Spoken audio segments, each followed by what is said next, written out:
Hello, good morning, friends. Today we have to discuss about the new device that is YouTube manometer. So, in previous videos we have seen about the barometer. Okay. Now, in this video we have to discuss about the manometer, that is YouTube manometer. Actually, what is manometer? So, what is the function of this manometer? Now see, if the word manometer is there, then obviously this manometer indicates that is the device. It is a device which measure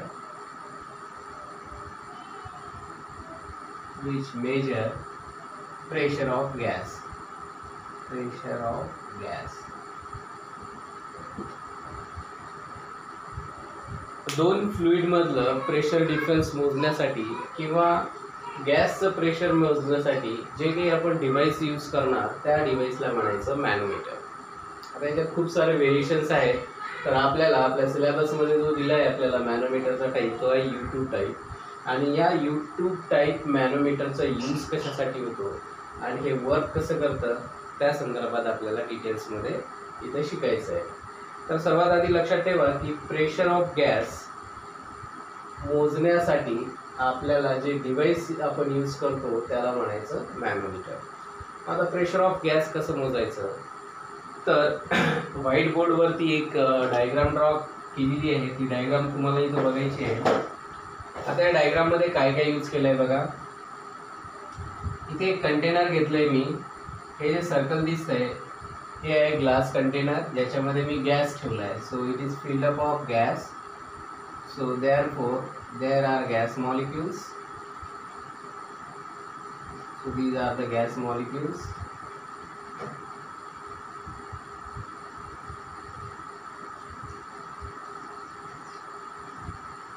So this is called as chamber also. This is the chamber C. Chamber C means it is a glass container, and we are taking here a U-tube glass tube. So this glass tube has U-tube shape.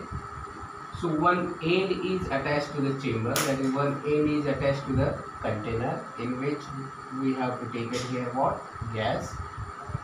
And in this U-tube we consider a liquid. That liquid is a mercury liquid. That liquid is mercury liquid. म्हणजे या YouTube मध्ये आपण mercury liquid घेतलाय आणि या chamber मध्ये या glass container मध्ये आपण गॅस घेतलाय. आता मर्क्युरी काय आहे? लिक्विड. आणि हा गॅस, लिक्विड आणि गॅस या दोघांनाही आपण काय म्हणतो? फ्लुइड्स. या दोघांनाही आपण काय म्हणतो? फ्लुइड्स. चेंबर मध्ये गॅस आहे आणि YouTube मध्ये मर्क्युरी आहे. मग आता आपल्याला प्रेशर ऑफ गॅस मेजर करायचं आहे. तर प्रेशर ऑफ गॅस कसं मेजर करणार? तर लक्ष द्या, जर आपण फक्त आणि फक्त YouTube जर घेतली आणि या दोन्हीही YouTubeचे जे ओपन एंड आहे हे ओपन एंड जर असे ठेवले आपण एअरमध्ये, तर या दोन्हीही ओपन एंड वरती एक प्रेशर ऍक्ट होईल. ऑब्विसली ते प्रेशर आपण शिकलोय ॲटमॉस्फेरिक प्रेशर. आणि या YouTube मध्ये जर आपण एखादं लिक्विड घेतलं तर त्या दोन्हीही साईडचं, लेफ्ट साईड आणि राईट साईडचं जी काही लेवल आहे ही कशी राहील? सारखीच राहील. हॉरिझॉन्टल लेवलला प्रेशर कसं असतं? सारखंच असतं. कारण इथं कोणतं प्रेशर ऍक्ट होत आहे? ॲटमॉस्फेरिक प्रेशर या ओपन एंडवरती आणि या ओपन एंडवरती सुद्धा ॲटमॉस्फेरिक प्रेशर ऍक्ट होत आहे. म्हणजे सेम प्रेशर ऍक्ट होत आहे. त्याच्यामुळे ही लेवल सुद्धा कशी राहील? सेम राहील. कारण atmospheric pressure acting on the left side as well as on the right side. पण इथं काय केलं आहे आपण की एक एंड आपण ॲटमॉस्फिअरला कनेक्ट केलेलं आहे किंवा ॲटमॉस्फिअरशी ओपन केलेलं आहे आणि दुसरं जे एंड आहे ते दुसरे एंड आपण ओपन न ठेवता एका कंटेनरला कनेक्ट केलेलं आहे. हे कंटेनर घेतलं आहे आपण. ज्या कंटेनरमध्ये आपण काय घेतलं आहे, ज्या कंटेनरमध्ये आपण गॅस घेतला आहे, त्याच्यामुळे या कंटेनरमध्ये जर आपण गॅस घेतलाय तर हे जे गॅस मॉलिक्यूल आहेत हे या पाईपमधून सरळ या पॉईंटपर्यंत येतील, पॉईंट ए पर्यंत. आणि या साईडला आपण मर्क्युरी लिक्विड टाकलेले आहे. तर आता हे जे गॅस मॉलिक्युल्स आहेत जे ए या ठिकाणी प्रेशर एक्झर्ट करणार आहे, तर पी पॉईंटचं जे काही प्रेशर असेल, ए पॉईंटचं जे काही प्रेशर असेल ते किती असेल, प्रेशर ॲट ए पॉईंट. आता हे जे प्रेशर ॲट ए पॉईंट आहे याच्या हॉरिझॉन्टल लेवलला मी एक पॉईंट बी घेतला आहे. तर या बी पॉईंटचं सुद्धा प्रेशर किती असलं पाहिजे, जे प्रेशर पॉईंट एला आहे ते. म्हणून आपण इथे लिहू pressure at point A is exactly pressure at point B. Why we can write pressure at point A is equal to pressure at point B? Because we have seen Pascal's law. आणि Pascal's law मध्ये पास्कलने काय सांगितलं आहे, horizontal पोझिशनला एकच liquid जर असेल, confine जर लिक्विड असेल, आता इथं लिक्विड कोणतं आहे, इथे या ए पासून तर बी पॉईंटपर्यंत जे काही लिक्विड आहे ते लिक्विड कोणतं आहे, मर्क्युरी लिक्विड आहे. तर हे जे लिक्विड आहे तर हॉरिझॉन्टल पॉईंट्सला जे काही प्रेशर असेल तर हॉरिझॉन्टल पॉईंट्सला प्रेशर हे सारखंच असतं according to the Pascal's law. म्हणून मी लिहिलं की pressure at point A is exactly equal to pressure at point B. हे कशावरून लिहिलं आपण, याचं जे रिझन आहे ते आहे पास्कल्स लॉ. पास्कल्स लॉ सांगतो की एखादं तुम्ही जर लिक्विड घेतलं किंवा फ्लुइड घेतलं आहे, समजा फॉर एक्झाम्पल एक कंटेनर घेतलं आहे आणि या कंटेनरमध्ये एक फ्लुइड आपण जर घेतलं, एक लिक्विड जर आपण घेतलं, तर या लिक्विडचा जो काही सरफेस आहे म्हणजे हे या सरफेसवर जे काही पॉईंट्स आहेत, तर हे पॉईंट्स हॉरिझॉन्टल लेवलचे जेवढे काही पॉईंट्स असतील या पॉईंट्सवर, प्रत्येक पॉईंट्सवर प्रेशर कसं असेल, इक्वल असेल. म्हणजे हे काही जे काही 5, समजा मी इथं 5 पॉईंट्स कन्सिडर केले आहे, पण ते 5ही पॉईंट्स हॉरिझॉन्टल लेवलला कन्सिडर केले, तर 5ही पॉईंटचं जे काही प्रेशर असेल ते कसं असेल, इक्वल असेल. इथं प्रेशर कसं असेल, प्रेशर असेल इथं इक्वल. हे सांगतं आपल्याला पास्कल्स लॉ. म्हणून इथं दोन हॉरिझॉन्टल लेवलचे 2 पॉईंट्स घेतले, ए पॉईंट आणि बी पॉईंट. तर ए पॉईंटवरती कोण प्रेशर एक्झर्ट करत आहे, गॅस मॉलिक्युल्स प्रेशर एक्झर्ट करत आहे. म्हणून ए पॉईंटचं जे काही प्रेशर येईल ते काय येणार आहे, पी ए म्हणजे प्रेशर ॲट पॉईंट ए, आणि प्रेशर ॲट पॉईंट ए कोण देत आहे, gas. So we can write pressure exerted by gas is equal to, आता प्रेशर ॲट पॉईंट बी, तर या बी पॉईंटला कोण प्रेशर एक्झर्ट करत आहे, तर बी पॉईंटला प्रेशर बघा कोण एक्झर्ट करत आहे, तर या बी पॉईंटपासून तर बी पॉईंटपर्यंत जर आपण गेलो तर इथं लिक्विड आहे, तर या लिक्विडला आपण लिक्विड कॉलमसुद्धा म्हणतो. तर लिक्विड कॉलमचं प्रेशर किती आहे या बी पॉईंटला ते आपण थेअरीच्या फॉर्ममध्ये बघितले आहे. तुम्हाला डेरिव्हेशनमध्ये मी डिराईव्हसुद्धा करून दिलेलं आहे की लिक्विड कॉलमचं जे काही प्रेशर असते, प्रेशर एक्झर्टेड बाय या नावाचं जे आर्टिकल आहे ते सुद्धा मी तुम्हाला घेतलं आहे डिटेल्समध्ये, थिअरी ॲज वेल ॲज त्याचं derivation. So pressure exerted by liquid column, bye liquid column. जर कन्सेप्ट तुम्हाला आठवत नसतील तर त्याचे व्हिडिओज बघून घ्यायचे, म्हणजे तुम्हाला pressure exerted by liquid column कळणार. तर हे जे लिक्विड कॉलम आहे हे बी पॉईंटवर किती प्रेशर एक्झर्ट करत आहे, तर ते जे प्रेशर असतं ते प्रेशर असतं एच रो जी. म्हणजे pressure exerted by liquid column किती असतं नेहमी, एच रो जी. ठीक आहे. आता एच रो जी जर लिक्विड कॉलमचं प्रेशर असेल तर या डी पॉईंटवर आणखीन एक प्रेशर एक्झर्ट होत आहे, त्याला म्हणू आपण ॲटमॉस्फेरिक प्रेशर. कारण हा जो पॉईंट आहे डी पॉईंट, तर या यूट्यूबचं हे जे एंड आहे हे ओपन आहे, ॲटमॉस्फिअरला ओपन आहे, त्याच्यामुळं जे काही ॲटमॉस्फिअर आहे ते या एंडला एक प्रेशर एक्झर्ट करेल, त्याचं नाव आहे ॲटमॉस्फेरिक प्रेशर.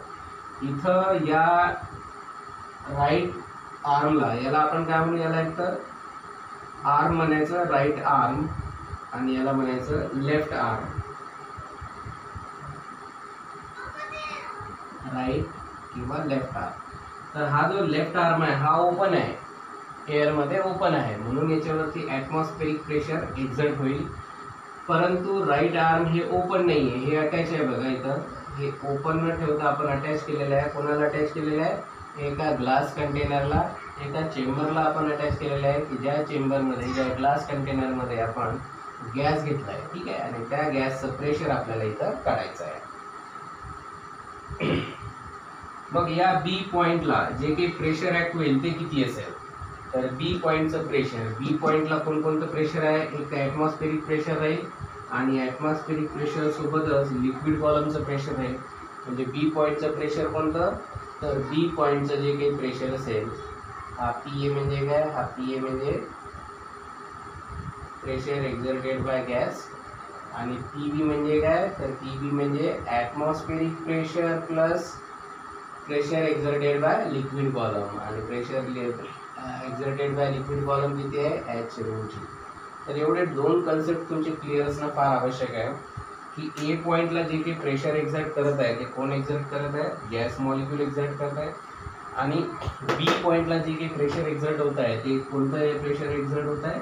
तर या लिक्विड कॉलमने प्रेशर एक्झर्ट केलेलं म्हणजे एच ओ जी, आणि ओपन ए नसल्यामुळं जे काही ॲटमॉस्फिअर प्रेशर एक्झर्ट करणार ते प्रेशर, त्याला म्हणतो आपण ॲटमॉस्फेरिक प्रेशर. म्हणजे इक्वेशन काय येईल आपलं इक्वेशन्स आहे according to the Pascal's law. So using Pascal's law म्हणतो हॉरिझॉन्टल लेवलचं प्रेशर जे असतं ते असतं सारखं, म्हणून आपण इथं जे पॉईंट्स कन्सिडर केलेले आहेत ते P A is exactly equal to P B. तर पी एला आपण काय कन्सिडर केलं आहे? इथं पी एला आपण कन्सिडर केलं आहे प्रेशर ॲट पॉईंट ए, म्हणजे pressure exerted by gas molecule. म्हणजे आपण लिहितो pressure exerted by gas molecule is exactly equal to P B. P B काय कन्सिडर केलं आहे? लिक्विड कॉलमचं प्रेशर, त्याचबरोबर ॲटमॉस्फेरिक प्रेशर. म्हणजे आपल्याला इथे लिहिता येईल P A atmospheric pressure plus h rho g. H rho g means what? That is pressure exerted by liquid column. आणि लिक्विड कॉलम म्हणजे की प्रेशर एक्झर्ट करत असतो. आता फॉर एक्झाम्पल समजा एक्झाम्पल आपण जर इथे लिक्विड घेतलं आहे तर हे जे लिक्विड आहे हे लिक्विड बॉटम सरफेसला इथं या पॉईंटला किती प्रेशर एक्झर्ट करत असते? तर ते प्रेशर एक्झर्ट करत असते एच रो जी. यालाच म्हटलेलं आहे आपण pressure exerted by liquid column. हा कन्सेप्ट फार व्यवस्थितरित्या घेतला आहे मी. एकदा आणखीन त्या कन्सेप्टकडे जायचं आणि pressure exerted by liquid column किती असते आणि कसं काढलं आहे ते एकदा तुम्हाला ओव्हरलूक करावं लागेल. म्हणजे तुम्हाला P is equal to h rho g कसं आलं ते कळाल. म्हणून इथं द्यायचं h rho g, that is pressure gas, pressure exerted by gas is exactly equal to pressure atmospheric pressure plus h rho g. आता इथलं प्रेशर आणि इथलं प्रेशर कसं दाखवलं आपण? सेम दाखवलं according to the Pascal's law. आता हे जे प्रेशर एक्झर्टेड बाय गॅस आहे, या प्रेशर एक्झर्टेड बाय गॅसलाच आपण काय म्हणतो? ॲब्सोल्यूट प्रेशर असं म्हणतो. Absolute pressure. ॲब्सोल्यूट प्रेशरचा अर्थ काय होतो? Actual pressure. म्हणजे absolute pressure is equal to काय मिळेल तुम्हाला? Atmospheric pressure plus h rho g, that is the pressure exerted by liquid column. आता कधी कधी जे अप्लिकेशन्स विचारले जातात मॅनोमीटर या कन्सेप्टवर, तर कधी कधी ॲब्सोल्यूट प्रेशर तुम्हाला कॅल्क्युलेट करावा लागतो. आणि ॲब्सोल्यूट प्रेशर कॅल्क्युलेट करताना तुम्हाला फॉर्म्युला माहिती पाहिजे. जे काही प्रेशर एक्झर्टेड बाय गॅस असेल त्या प्रेशर एक्झर्टेड बाय गॅसलाच इथं ॲब्सोल्यूट प्रेशर असं म्हटलं जातं. तर ॲब्सोल्यूट प्रेशर जर काढायचं असेल तुम्हाला तर ॲटमॉस्फेरिक प्रेशर जे कॉन्स्टंट व्हॅल्यू आहे त्याच्यामध्ये तुम्हाला काय ॲड करावं लागेल? Height, density. कोणती डेन्सिटी? त्या मॅनोमीटरमध्ये जी तुम्ही लिक्विड यूज करणार. आता मी इथं मर्क्युरी लिक्विड यूज केलं आहे म्हणून मर्क्युरीची जी काही डेन्सिटी आहे ती मी घेणार. तर मर्क्युरीची डेन्सिटी लक्षात ठेवा. मर्क्युरीची डेन्सिटी किती असते? साधारणतः तुम्हाला मागच्या व्हिडिओमध्ये सांगितले आहे मी की 13,600 kg/m3 ही असते मर्क्युरीची डेन्सिटी. ठीक आहे. तर इथे जे काही लिक्विड तुम्ही यूज करणार मॅनोमीटरमध्ये त्याची डेन्सिटी वापरायची आणि जी आहे आपला gravitational constant, that is acceleration due to gravity. आता ॲब्सोल्यूट प्रेशर तुम्हाला जेव्हा कॅल्क्युलेट करायला लावतात त्यावेळेस तुम्ही हा कॉन्सेप्ट यूज करणार तिथं. ठीक आहे. कारण तुम्हाला हे सर्व कळालेलं आहे की ॲब्सोल्यूट प्रेशर किंवा प्रेशर एक्झर्टेड बाय गॅस कसा काढतात. पण कधी कधी तुम्हाला गेज प्रेशर सुद्धा कॅल्क्युलेट करावं लागतं. मग अशा वेळेस काय करणार, तर गेज प्रेशर कॅल्क्युलेट करताना याच कॉन्सेप्टला थोडं आपण मॉडिफाईड करू आणि मॉडिफाईड केल्यानंतर आपल्या असं लक्षात येईल की हा पी ए जर इकडे जर घेऊन गेलो आपण, तर हा जो प्रेशर एक्झर्टेड बाय गॅस आहे मायनस हा पी ए प्लस आहे या साईडला ना, हा होईल मायनस ॲटमॉस्फेरिक प्रेशर आहे, हे जे मिळेल आपल्याला एच बी काय मिळेल आपलं गेज प्रेशर. तर प्रेशर एक्झर्टेड बाय गॅस आणि ॲटमॉस्फेरिक प्रेशर या दोघांमधला जो काही प्रेशर डिफरन्स आहे तो प्रेशर डिफरन्स म्हणजेच काय असते, गेज प्रेशर असते. तर लक्षात ठेवा, तुम्हाला दोन पद्धतीने इथं प्रेशर काढायचे आहेत. कशामध्ये, तर मॅनोमीटरमध्ये. मॅनोमीटरवरती जे काही ॲप्लिकेशन्स विचारले जातात ते या दोन पॉईंट्सवर विचारले जातात. एक तर तुम्हाला ॲब्सोल्यूट प्रेशर म्हणजे काय किंवा ॲब्सोल्यूट प्रेशर कॅल्क्युलेट करा हे ॲप्लिकेशन्स विचारलं जातं. त्याच्यानंतर गेज प्रेशर कॅल्क्युलेट करा हे सुद्धा ॲप्लिकेशन्स कोडमध्ये तुम्हाला विचारलं जातं. तर तुम्हाला ज्यावेळेस ॲब्सोल्यूट प्रेशर किंवा मग गेज प्रेशर कॅल्क्युलेट करा युजिंग मॅनोमीटर असा जर क्वेश्चन्स असं जर ॲप्लिकेशन्स आलं तर त्यावरती हा कॉन्सेप्ट लक्षात ठेवायचा की ॲक्च्युअल मॅनोमीटर काय आहे, यूट्यूब मॅनोमीटर वर्क कसं करतं, त्या यूट्यूब मॅनोमीटरचा यूज करून आपण प्रेशर एक्झर्टेड बाय गॅस किंवा ॲब्सोल्यूट प्रेशर कसं काढतो आणि गेज प्रेशर कसं काढतो. ठीक आहे, तर हा झाला थिओरॉटिकल कन्सेप्ट. तर आता या कन्सेप्टचा आधार घेऊनच आपल्याला याची प्रॉब्लेम प्रॅक्टिस करायची आहे. तर काही प्रॉब्लेम्स मी व्हाईट बोर्ड्सवर देणार आहे, तर ते प्रॉब्लेम्स आपल्याला या मॅनोमीटरच्या कन्सेप्टनुसार सॉल्व करायचे आहेत. ठीक आहे, तर नेक्स्ट व्हिडिओमध्ये आपण बघू how to solve applications or problems depending on the manometer. Till then, goodbye. Thank you.